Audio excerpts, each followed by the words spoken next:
500 વર્ષના લાંબા સંઘર્ષ બાદ અયોધ્યાના રામ મંદિરમાં રામલલ્લાની પ્રાણ પ્રતિષ્ઠા થઈ છે, પરંતુ હવે આગળ શું?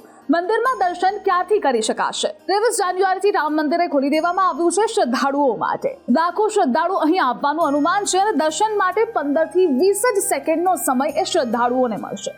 હવે તમને થશે કે દર્શન ક્યારે કરી શકાશે? જો કે શ્રી રામ જન્મભૂમિ તીર્થ ક્ષેત્ર ટ્રસ્ટની વેબસાઇટમાં જણાવ્યા મુજબ મંદિરને સવારે અને સાંજે 9 કલાકે દર્શન માટે ખોલવામાં આવશે. સવારે 7 થી 11:30 સુધી અને બપોરે 2 થી સાંજે 7 વાગ્યા સુધી દર્શન કરી શકાશે. હવે આરતીનો સમય પણ આપને જણાવી દઈએ.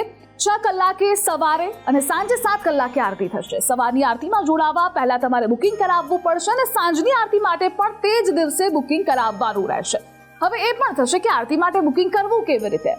આરતીનો લાભ લેવા માટે પાસ આપવામાં આવશે. આ પાસ શ્રી રામ જન્મભૂમિના કેમ્પ ઓફિસમાંથી મેળવી શકાશે અને આ પાસે આરતી શરૂ થાય તેના અડધો કલાક પહેલા મળશે. જો કે આના માટે તમારે સરકારી આઈડી પ્રૂફ પણ આપવા પડશે. ટ્રસ્ટની વેબસાઇટ પર જઈને પણ પાસની નોંધણી કરાવી શકાશે. હવે એ પણ સવાલ થાય કે શું તમામને પાસ મળશે? આરતીના પાસ ફ્રીમાં જારી કરવામાં આવશે. જો કે એક સમયની આરતી માટે હાલ 30 લોકોને જ પાસ અપાશે અને ત્યારબાદ આ સંખ્યામાં વધારો કરવામાં આવી શકે છે. આવી જ અપડેટ્સ માટે આપ જોતા રહો ગુજરાત ફર્સ્ટ.